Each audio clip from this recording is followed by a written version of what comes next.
당신은 유당불내증이 있는가? 비록 일부 사람들은 식품 알레르기가 새로운 세기의 발명품이라고 말하기도 하지만 이것은 사실 인간이 우유를 마시고 곡물과 콩류를 먹기 시작한 때부터 존재해온 것이다.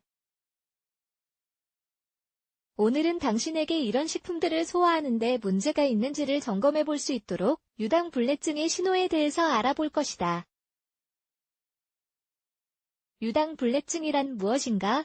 인간의 점진적인 유전적 변화는 성인이 될 때까지 계속 우유를 마시게 했다. 하지만 일부 사람들은 유당을 소화할 수 있는 충분한 효소를 만들어내지 못하는데 이때 유당불내증이 생기는 것이다. 유당불내증은 유당의 소화를 담당하는 효소의 결핍으로 인한 질환이다.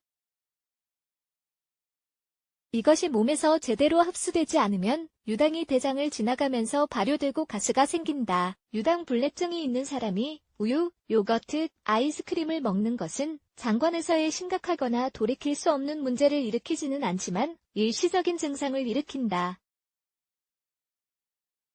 일부 사람들은 과도한 박테리아 증식, 셀리악병 혹은 장염이 있을 때 유당불내증이 있다고 생각하기도 한다. 식품불내증이 있는 대부분의 사람이 1차적 유당불내증이 있다는 사실을 아는 것은 중요하다. 다시 말해 이들은 특별한 증상 없이 우유 한 잔을 마실 수 있으며 장에서의 문제 없이 유제품이 들어간 식사를 할 수 있다는 것이다. 유당이 적은 식품을 먹거나 락타아제 보충제를 먹는 선택권도 있다.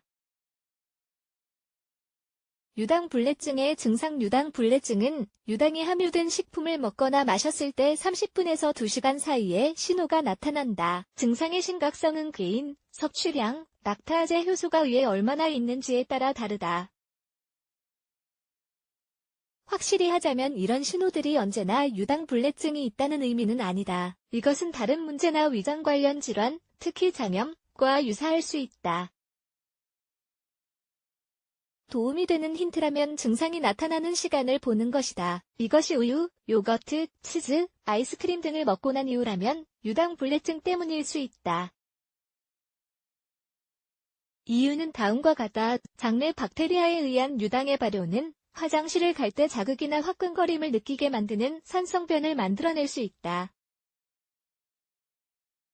이런 과정은 복부 팽창, 복통, 가스 등을 일으킬 수도 있는데 이것은 유제품을 먹은 후 몇 시간 동안 지속될 수도 있다. 이 경우 냄새가 심하고 강한 변을 보고 속이 부글거릴 수 있다.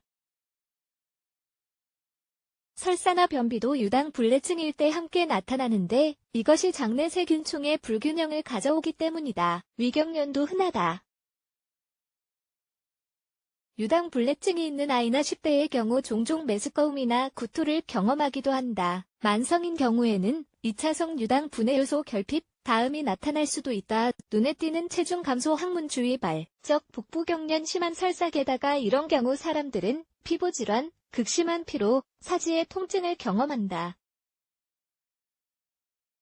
유당불내증을 발견하는 방법 당신에게 이런 문제가 있는 것 같다면 전문의를 찾는 것이 좋다. 전문의는 증상을 진단할 수 있을 것이다.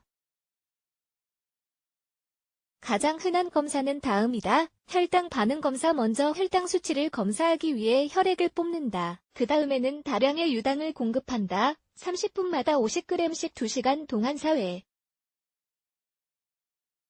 이후에 혈당 점검을 위해 다시 한번 혈액을 뽑는다. 수치가 똑같다면 락타아제가 제 역할을 하지 않는 것이다.